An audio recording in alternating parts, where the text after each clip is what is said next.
నమస్కారం అండి. నేను doctor Mounika, consultant medical oncologist and bone marrow transplant physician working at Medicover hospitals Nellore. ఇవాళ మనం బోన్ మ్యారో ట్రాన్స్ప్లాంటేషన్ గురించి డిస్కస్ చేద్దాం. సో చాలామందికి బోన్ మ్యారో ట్రాన్స్ప్లాంటేషన్ అనేది అవగాహన లేదండి.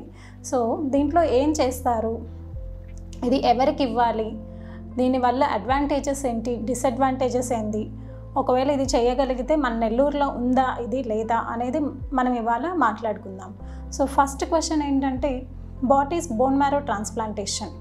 అసలు బోన్ మ్యారో అంటే ఏంటి అనేది కూడా చాలామందికి అవగాహన ఉండకపోవచ్చు.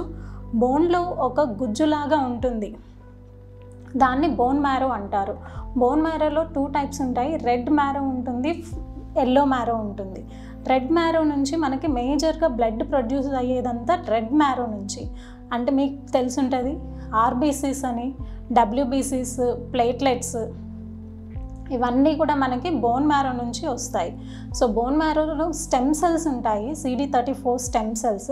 ఈ స్టెమ్ సెల్స్ నుంచి మనకి ఆర్బీసీస్ వల్ల మనకి బ్లడ్ ఫామ్ అవుతుంది. డబ్ల్యూబీసీస్ వల్ల మనకి ఇన్ఫెక్షన్స్కి ఫైట్ చేయడానికి మనకి సపోర్ట్ ఉంటుంది.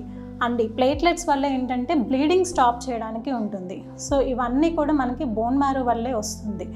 సో ఎప్పుడైతే ఈ బోన్ మ్యారోలో ప్రాబ్లం ఉంటుందో, ఈ బ్లడ్ తగ్గిపోవడం అనేది, బ్లీడింగ్తో రావడము అండ్ ఇన్ఫెక్షన్స్ ఎక్కువ మాటికి రిపీటెడ్గా లంగ్ ఇన్ఫెక్షన్స్ కానీ, కిడ్నీ ఇన్ఫెక్షన్స్ కానీ రిపీటెడ్గా రావడం అనేది జరుగుతుంది.